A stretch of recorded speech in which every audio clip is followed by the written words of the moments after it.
Sky could be blue as can be.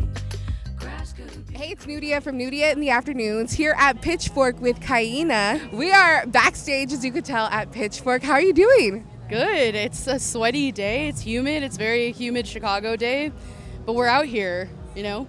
Yeah, out here, Q. Are you ready to perform this weekend? I am. I'm super ready. I feel like my band and I have been touring this set and adding new things, and it's very prepared and very good. And we're all really comfortable, and we're excited to play.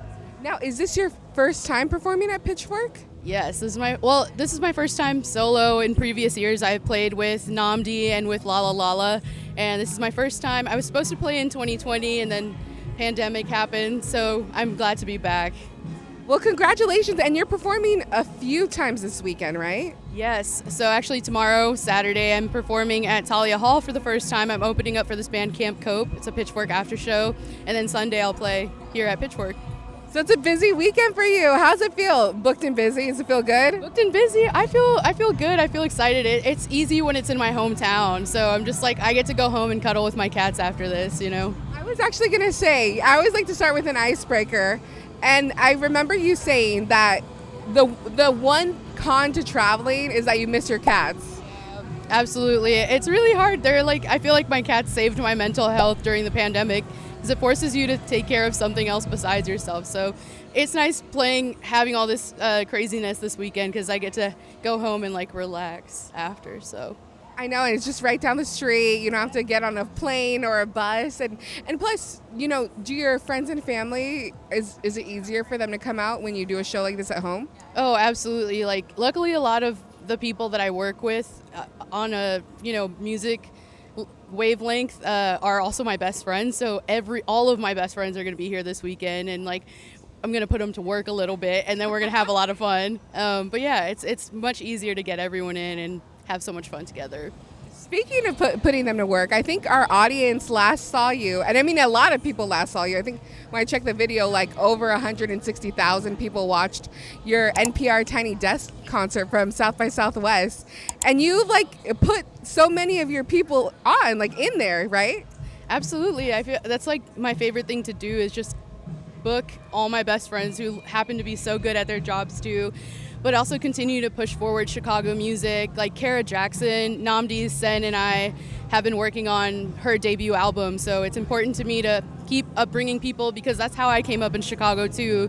Other people would have me open for them. Saba had me for his Tiny Desk, and I just wanted to pay that forward. And I always wonder this, and I think a lot of our listeners probably do too. When you watch a Tiny Desk concert, I always wonder, who picks out the set? How much time? Because it was so personalized. You talked about the set and it recreating your childhood home and things. So how much time did that take for you? It was actually super chaotic. I was preparing for my headlining show at the Metro, and then NPR was like, you have 2 weeks to send this in completely done. So I had probably a week and a half to put all of that together, and luckily pieces from the music video the set were still intact and stuff like that, but I flew out my audio engineer last minute. He was moving back to Chicago. It was a chaotic time, but we pulled it off, and I think that video is so full of love and full of that Chicago hustle because everyone dropped what they were doing to go make that video. So usually I don't think it would happen like that, but it happened during the busiest time in my life for me. But it was so worth it. I'm glad we pulled it off. I know, it was so amazing, and you could just tell about you felt like you were there by watching it. And I checked out the comments, and everyone's like, I'm a fan now, so how does that feel?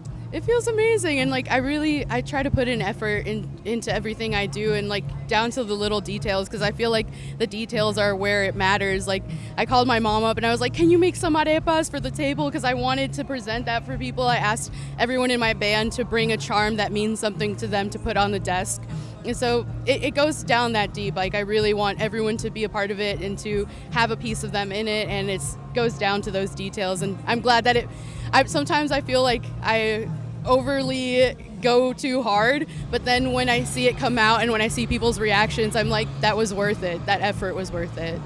And And it's the little details that count. And so that weekend was crazy for you as well, because you're at South by Southwest. You also did our Vocalo stage. So, like, how was that for you? It was really good. I think so. The video for Tiny Desk was shot before South by, so it was prepared for South by time. So luckily that didn't happen all at the same time. But on the Vocalo stage, it was good to end my first South by experience at a hometown show. So it was really special for me. I love that. And then, you know, something I wanted to talk to you about was you said that you created this album, your latest project, during the pandemic. Like, how hard, I always ask artists, how hard was that? Because that was such a tumultuous time to find inspiration. Was it difficult, or did it just come out of you? Was it organic?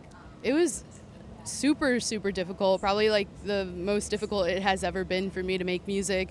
Pretty much the first year of the pandemic, I think everyone was like, I'm gonna bake bread, I'm gonna do this. And we learned that that wasn't sustainable for us. So the first year of the pandemic was truly just grappling with our new reality. And I tried to write songs and I couldn't. And then the title track, It Was a Home, was like the first thing I wrote in January of 2021. So I just really, was it that? Or was it 22? I can't remember. I don't know time anymore. But it was really difficult, and I think I just allowed myself for a whole year to just process my feelings, so that when the new year came, I kind of had like feelings to express. But it was super difficult to pull it out of me. So I had a lot of like my bandmates send me production stuff that they had already done, because I really needed that extra help from my friends, from my community, to get songs out. I couldn't like pull it out of myself by myself. I'm so happy that you talk about that, because I think when we see people do projects during the pandemic, it's like, I was just sat on my couch crying, and like someone made a whole album, you know? So for your album, It Was My Home, I always wonder, do you have any favorite tracks? Or is it like children, you love them all equally, or do you have a favorite? Yeah, I think that the title track is always going to be really special to me, because it's the first track I wrote in years. So that one's special to me. And what else? I think Apple is really special to me, because I feel like it's the perfect brainchild of like Sen's production work and mine. It's like, this is what our brains sound like, so it's a favorite of mine too. Awesome. So like one last question. I noticed on your album, a lot of the songs, I tell artists this all the time, this is so important, singability to a song. I feel like you listen to your song once, and then by mid-song, you've caught on to the lyrics. Because, you know, the lyrics, like, you keep on repeating, like, lyrics, and it's just these beautiful sounds. And so when it comes to you creating songs, is there some detail behind there that you think about with the listener? Yeah, absolutely. I feel like I'm trying to write songs that people can relate to and people can create meaning for themselves. Sometimes I write lyrics that are simple, and I know I'm doing it on purpose because I want it to be something that someone could catch on and create their own meaning for themselves. And then I think a song like It Was a Home is like my more complex songwriting that's really specific to me. So it's people still relate to it, but it's definitely not like the most singable song. So it just depends. I definitely think about my listener all the time and my audience all the time, and how they're feeling and like what I want them to experience when I'm writing. Awesome. Well, thank you so much, and good luck this weekend. We'll make sure to check you out. Thank you so much. Thanks for having me. Can be, grass could be green, green.